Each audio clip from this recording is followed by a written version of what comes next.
Beautiful.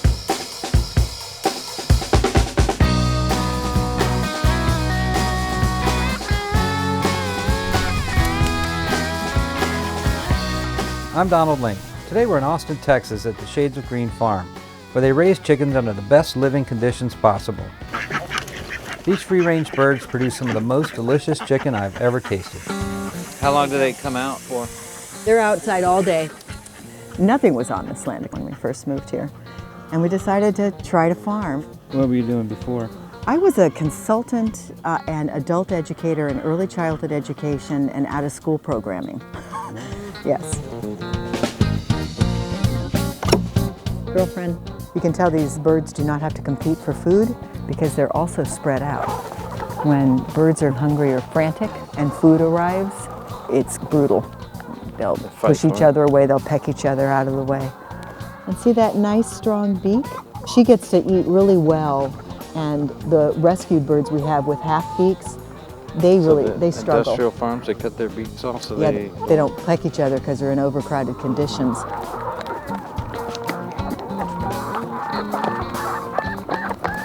This is one of my favorite moments. They sound very content. Yeah, and I love chicken to eat, Yeah. and I hadn't been eating it for years. It's a very I just couldn't stand underappreciated item. Is it?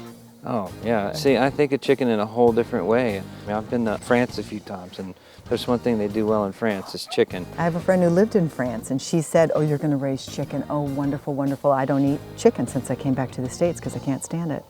And we found the Freedom Rangers and raised them, and then she said, this is it. This is the meat of Europe. They take it so much more seriously. They have the breast chicken.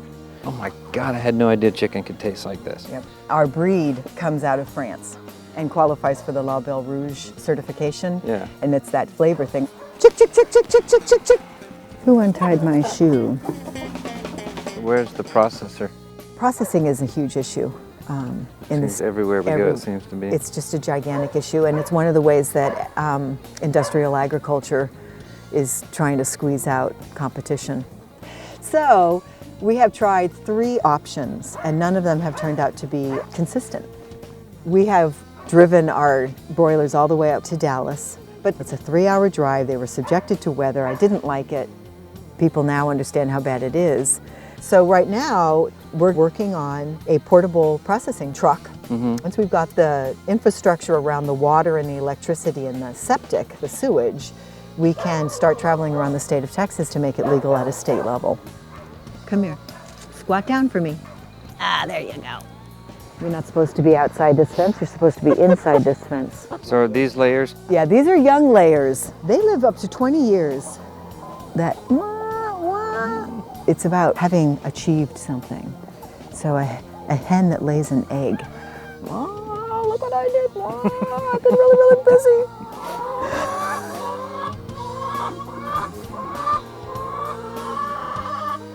This one's light. So at this time of day, I would say we're not even halfway through. Getting hungry. You leave the hen house and you go to the kitchen and you crack it. That fresh.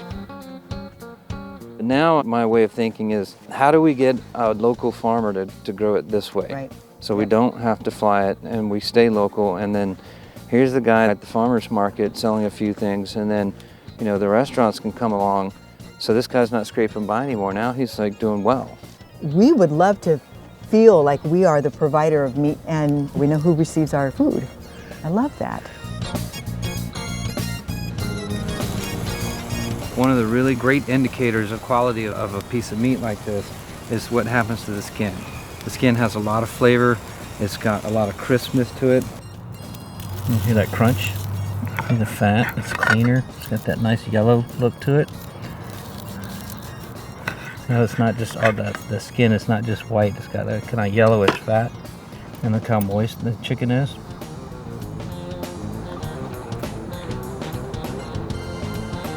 Great.